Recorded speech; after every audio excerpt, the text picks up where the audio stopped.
We're doing a very different review today.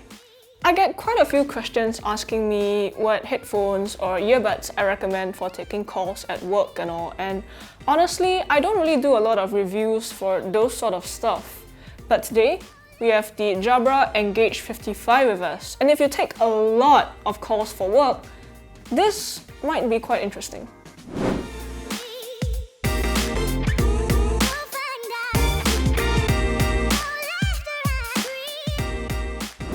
So, let's talk a little about it first. This isn't a Bluetooth headset, this is a DAC headset.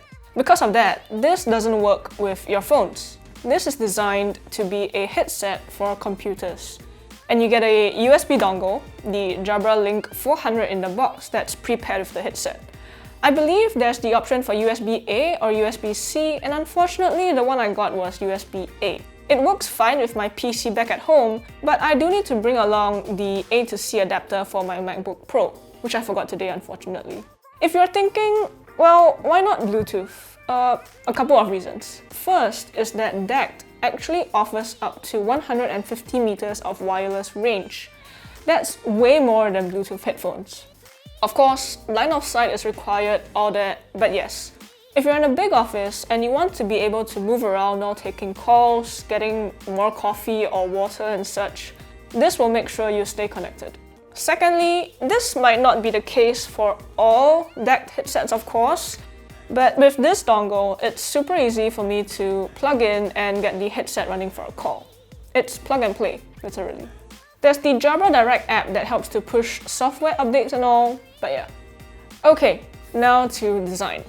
There are 3 variants for the Engage 55, mono convertible, and what we have here, the stereo model. After that, you can choose whether you want the USB-A or USB-C models, the Microsoft Teams certified one or the UC certified one, and whether you want the charging stand or not. The headset itself is super lightweight, like I could wear this all day and not feel tired at all. It's an on-ear headset, but the clamping force is really light. Pairing that with the super thin and light headband and mic, and yeah, it weighs just like 83 grams. The ear pads are also able to adjust slightly for a more comfortable fit, so that's nice. On the mic, there is a mute button, which is very conveniently located, and there's a LED light on the tip of the boom mic too, so you can tell whether your mic is muted at a glance or not. The ear cup that the boom mic is attached to has a single button for power and pairing, picking up and hanging up calls and all. Under that though, there's a small LED light that serves to give you more information about the headset. Something nice is that when you're in a call, this light will turn red, so your colleagues know not to disturb you. Personally, I thought the LED was a bit small, and if someone's walking by and you're sitting down, they might not notice the light right away. There are also 2 buttons on top and below for volume, and pressing them both at the same time toggles the busy light on or off. On that same ear cup is the charging port, and it's micro USB, which is a huge shame. Micro USB is a relatively outdated port right now, and I would have much preferred to see USB-C on this instead. I do have the charging stand though, although that's also USB-A on the other end, but at least I can easily charge and set aside the headset and stand together, so that's a nice addition. Mic quality, you might be asking? Well, when the folks at Jabra were introducing this to us, they made quite a few claims, at least the product marketing video did. A vacuum, dogs barking, all that, and the background noise reduction on the headset held up. So I thought, okay, let's try it out in this video. This is how the microphone sounds like. I'm not 100% sure if it's a faulty unit I got, but the performance doesn't seem quite as good as I expected. There was even one call where my boss said I sounded like I was talking through a walkie-talkie. It was a bit odd, but hey, you guys can judge for yourselves here. I don't know, maybe it suddenly became much better.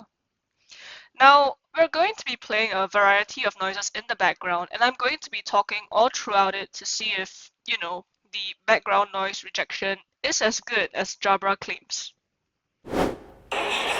Here is some cafe noise through the left mic. And here is some cafe noise through the Engage 55. Here are some dogs barking through the left mic. And here are some dogs barking through the Engage 55. Here is some construction noise through the left mic. And here is some construction noise through the Engage 55.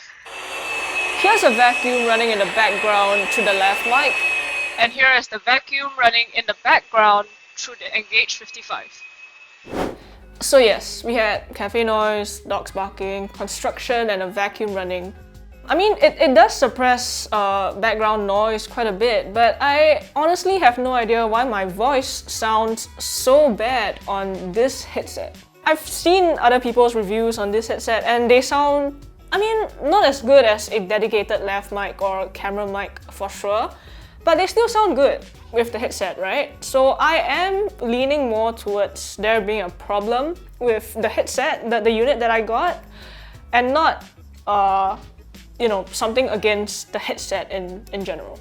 Coming to sound quality, I can hear my colleagues just fine when on calls, and sometimes I do use these for listening to a bit of music and such, but it's clearly not designed for music listening, so don't have your hopes up too high. Here's a short sound test for you guys.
Floating here, a feather in the air. So yes, that's about it for the Engage 55. It's a lightweight headset that's pretty decent for taking calls whether you're in the office or at home, and if you need to take a lot of calls, having something that just works is pretty important. So the stereo model starts at 511 Singapore dollars and goes up to 592 Singapore dollars with the charging stand. If you prefer something just over 1 year though, there's the mono and the convertible options that start at just 477 Singapore dollars. So, like I mentioned, I really do think that the issue I had with the mic is something that's isolated to this unit. I'm not sure if you guys will actually be able to test this out because it is an enterprise product and, not a lot of shops will actually stock this for demos. But I guess if you're living in a country with, retailers that have good return and refund policies, you can always buy them, give them a try. If they don't work for you, you can always send them back. Anyway, those are my thoughts on the Jabra Engage 55. If you guys have any comments or questions, leave them down below. Don't forget to subscribe to us and like this video. Till the next one, see you guys!